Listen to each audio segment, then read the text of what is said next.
One thing I touched upon, because I was involved in our assistance to Poland in 89, 90, and 91 when the wall came down.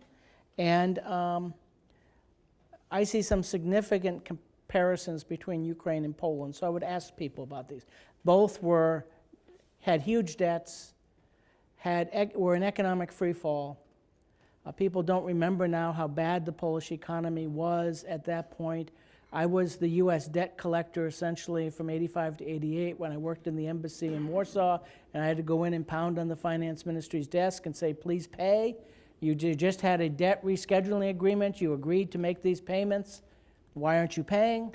I was moderately successful, nothing more than that, and had nothing to do with me, had to do with their deciding they were going to do that. But, the reality is there are many more differences. There are, the economic situation may have a comparison, but something that came back repeatedly was this issue: is Ukraine in year 1 or 2, or is Ukraine in year 24?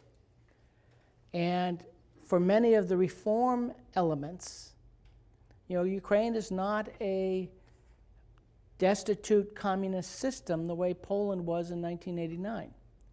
It's something different. I'm not sure I can describe what it is, but it's something different. And particularly to the European Commission, I asked some of the people there, what year is Ukraine in? And they said clearly 24. They have been doing this for 24 years. And they have seen the positive glow that we have again now, that we had at the time of the Orange Revolution.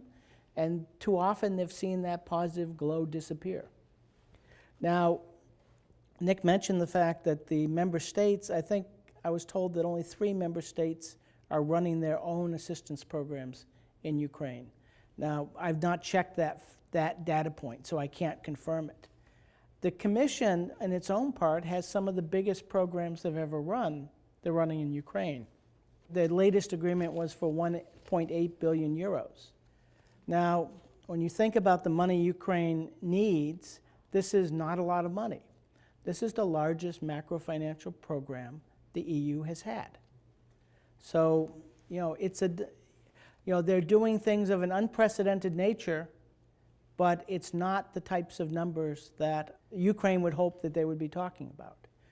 Now, having worked on U.S. assistance, I looked a little bit at this, and I wrote an article in early June in National Interest on it. What's fascinating to me is we're doing a whole panoply of assistance, different things, providing advisors to ministers, things that we did in other Central and Eastern European countries previously. But on the big picture of helping them deal with their, meet their financing needs, we're doing credit guarantees. And it was fascinating in the 89, 90, 91 period, we would not do credit guarantees. We used grant money, foreign assistance funds, but we purposely used those because it would not put an additional burden on Poland. Now, in this case, we're doing the opposite.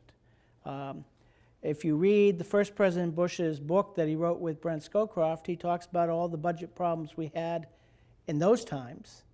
This was before the Andrews Air Force Base budget agreement. Well, we know we have budget problems again now, but it plays both ways.